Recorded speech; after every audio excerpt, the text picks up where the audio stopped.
The moment I saw the certified letter from the Pinehurst Mountain HOA, I knew my peaceful life in the Colorado Rockies was about to get complicated. My name is Owen Carter, and I had spent the last 3 years building my dream cabin just outside of S Park, Colorado.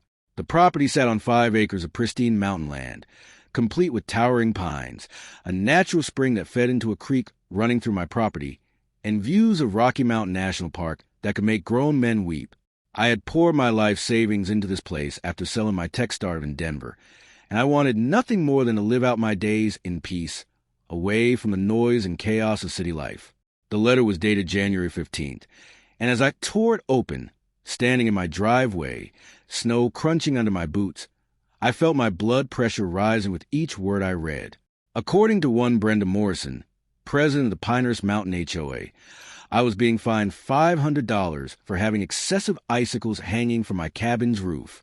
Apparently, this violated Section 12.7 of the community bylaws, which stated that all properties must maintain a neat and orderly appearance free from potential hazards. I read the letter 3 times, certain I was missing something. When I had purchased this land, the previous owner never mentioned anything about an HOA. I had specifically looked for property outside of any homeowner association jurisdiction because I value my freedom and did not want anyone telling me what I could or could not do on my own land. I pulled out my property documents that evening, spreading them across my dining room table. I went through every single page, every clause, every addendum. There was absolutely no mention of any HOA, no covenants, no restrictions, nothing. My property was free and clear.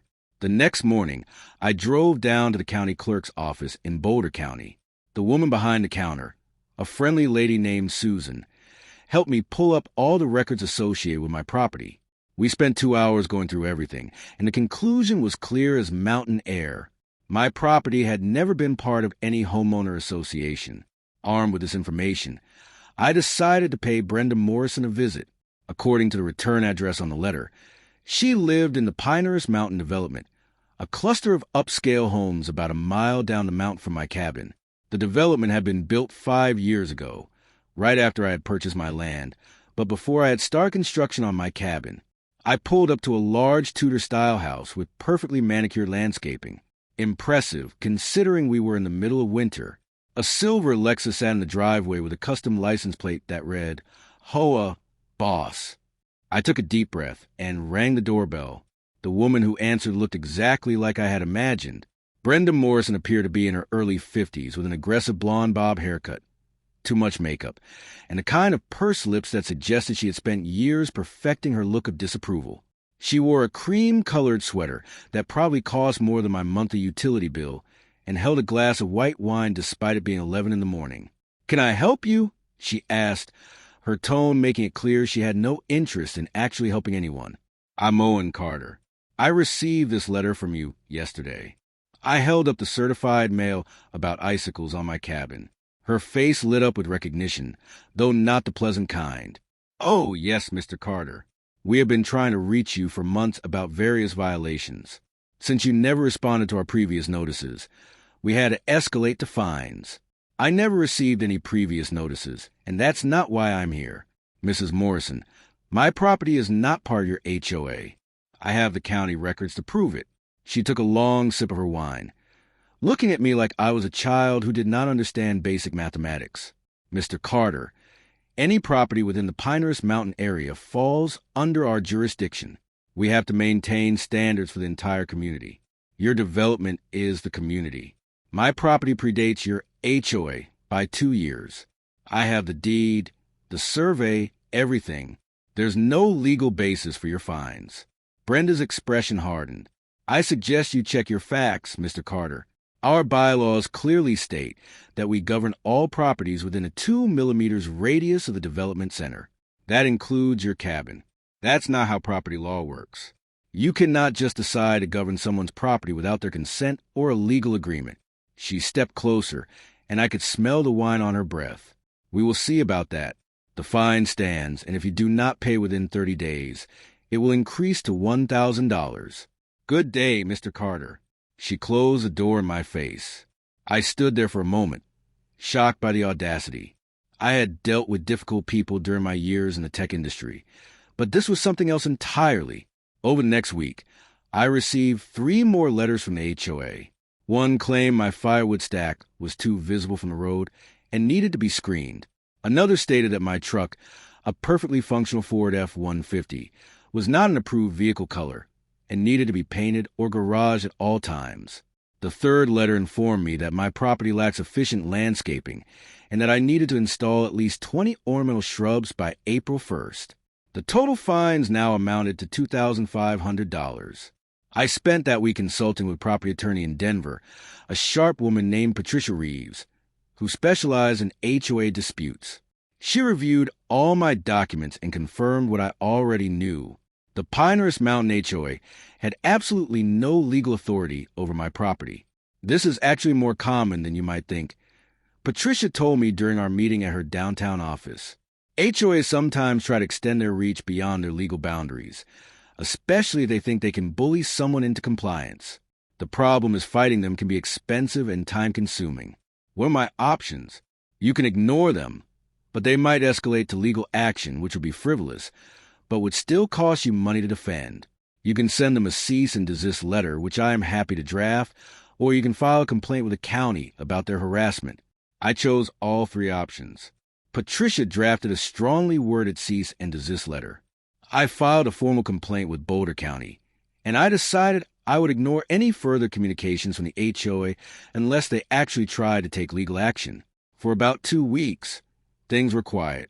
I enjoyed the peace of winter in the mountains, spending my days working on my cabin's interior and my evenings reading by the fireplace. Then, on a Friday afternoon in early February, I came home from a supply run to find construction crew on my property. 3 men in hard hats were standing near my water line, which ran from the natural spring on my property down toward the valley. The spring was the source of my water, and it also happened to feed into the creek that eventually flowed through the Pinehurst Mountain development. What's going on here? I called out, jogging over to them. The foreman, a burly guy with a gray beard, looked up from his clipboard.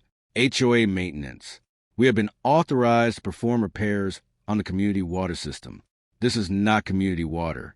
This is my private spring on my private property. He looked confused and pulled out a work order.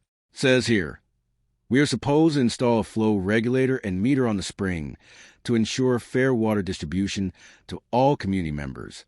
My hands clenched into fists. Who authorized this? Brenda Morrison, HOA president.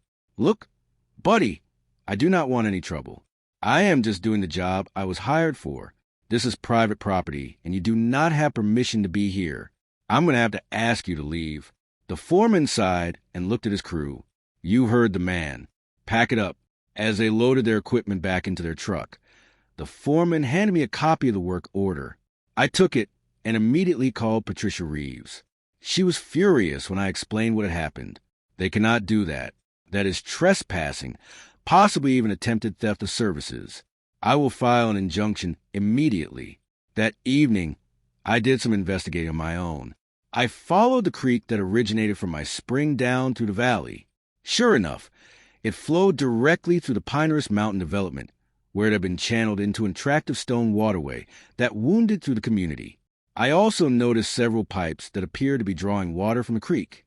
The next morning, I hiked my property with a surveyor I had hired, a methodical man named Tom Chun, who had been surveying property in Boulder County for 20 years.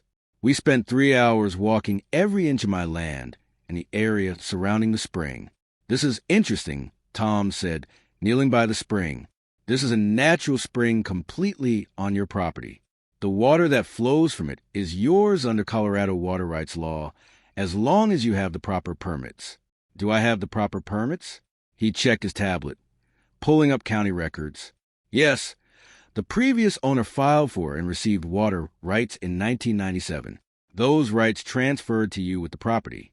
You have first rights to this water, and you are allowed to use it as you see fit within reason. What if I wanted to divert it or reduce the flow downstream? Tom raised his eyebrows. As long as you're not violating any environmental regulations and you're staying within your permitted usage, you have that right. Though I would recommend consulting with a water rights attorney if you're thinking about making any major changes. I thanked Tom and paid him for his time. An idea was forming in my mind, but I needed to do more research first. I spent the weekend learning everything I could about Colorado water rights law. The more I read, the more I realized I had options that the HOA had never considered. On Monday morning, I received a call from Patricia. "Owen, I have good news and bad news. The good news is we filed the injunction, and a judge approved it. The HOA is legally prohibited from entering your property or interfering with your water rights. The bad news is that they filed a lawsuit against you." "For what?" "They are claiming that your property is subject to their bylaws under something called the Mountain Communities Act, which supposedly allows HOAs to govern properties within their geographical influence zone.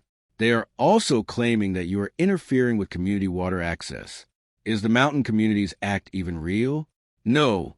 I have never heard of it, and I cannot find any reference to it in Colorado law. It appears to be something they made up. The judge is going to throw this out, but it will take time, and it will cost you money in legal fees." I felt anger rising in my chest. "How much is this going to cost me?" "My retainer is $5,000. The whole process, if it goes to trial, could be $20,000 or more." After I hung up with Patricia, I sat in my cabin and looked out at the mountains. I had come here for peace, and instead, I was being dragged into a legal battle over something completely frivolous.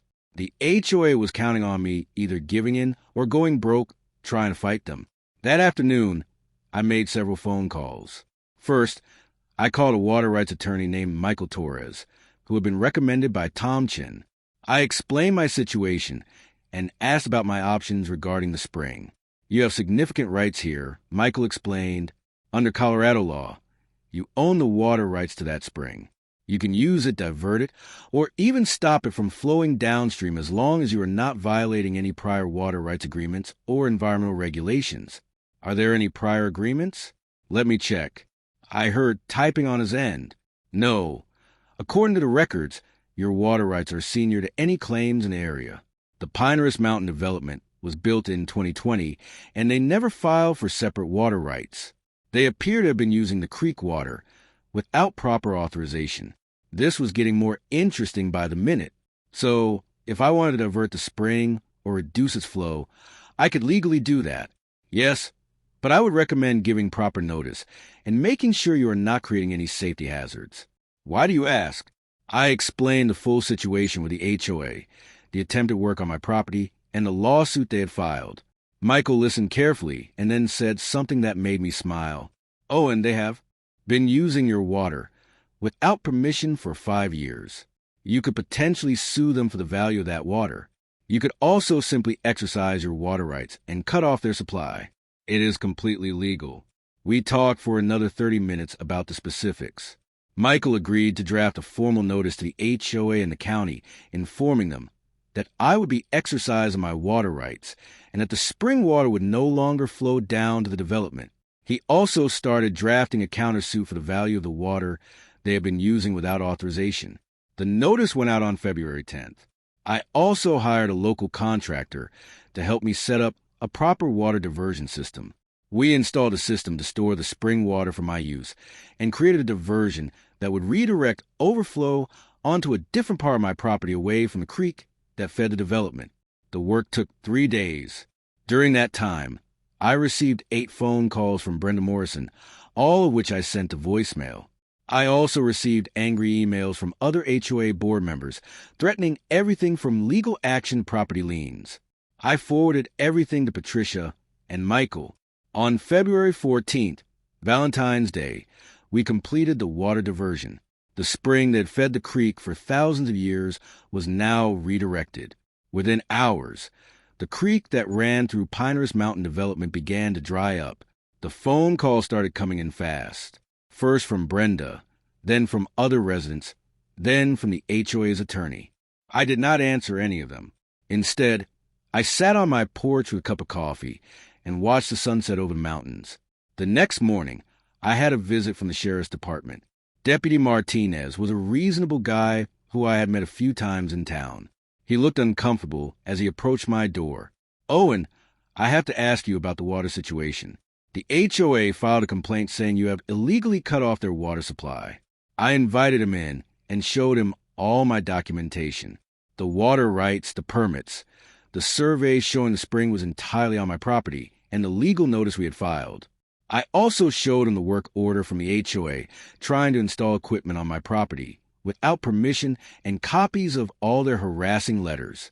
Deputy Martinez read through everything carefully. This is a civil matter, not a criminal one. You have the legal right to control water on your property. I will note in my report that you have acted within your rights. I would expect the HOA to contact you soon to try to work something out. I look forward to it, I said. He left, and I went back to my coffee. Around noon, a black Mercedes pulled up to my cabin. A man in an expensive suit got out, followed by Brenda Morrison. The man introduced himself as Gerald Thornton, the HOA's attorney. Mr. Carter, we need to discuss this water situation. You have cut off water to an entire community. There are 43 homes in Pinehurst Mountain, and they all rely on that creek. That's interesting, Mr. Thornton, because according to county records, none of those homes ever filed for water rights. You have been using my water without permission for 5 years. Brenda cut in her voice shrill. That water is a natural resource. You cannot just keep it for yourself. Actually, Mrs. Morrison, under Colorado law, I can. The spring is on my property, and I hold the senior water rights. You never secured your own water source before building your development, which was a massive oversight on your part. Gerald tried to maintain his composure. Mr. Carter, we are willing to drop the lawsuit if you restore the water flow. That's not good enough.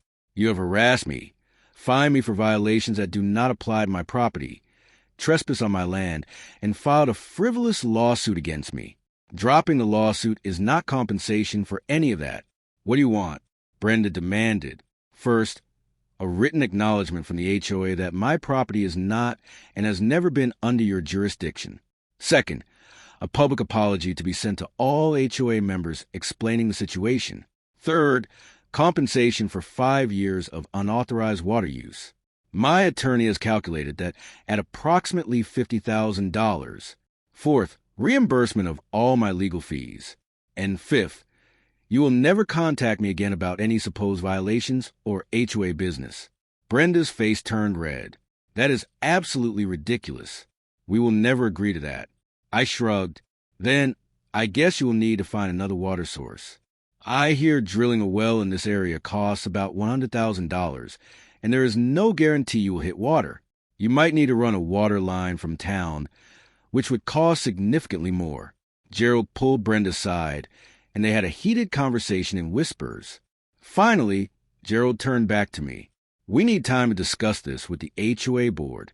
Take all the time you need. In the meantime, my water stays on my property. They left, and I called Patricia to update her. She was thrilled. Owen, this is perfect. You have all the leverage.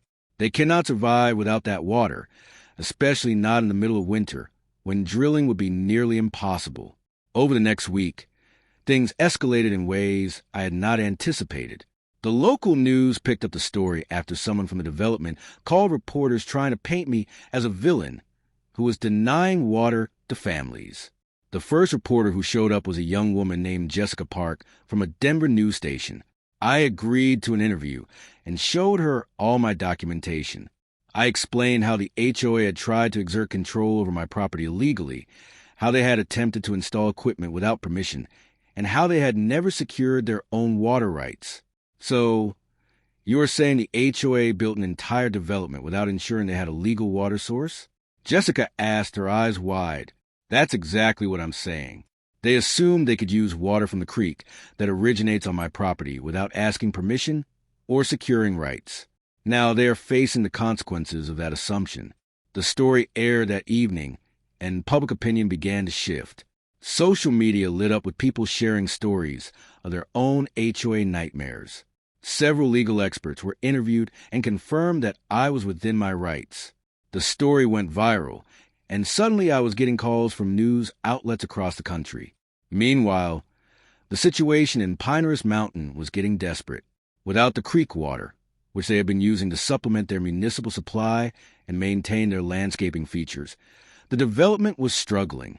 The decorative waterways were dry. Several homes had been using creek water for their gardens, and the whole place looked significantly less appealing. Property values in the development started to drop. Residents who had paid premium prices for their homes with beautiful water features were now looking at dry creek beds and dead plants. A group of residents formed a committee to sue the HOA board for mismanagement. On February 22nd, I received a call from a number I did not recognize.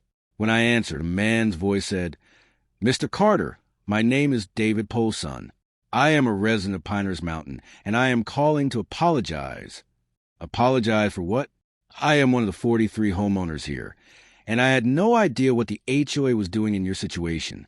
Most of us did not. Brenda Morrison has been running the HOA like her personal thief, and many of us have been unhappy with her for years.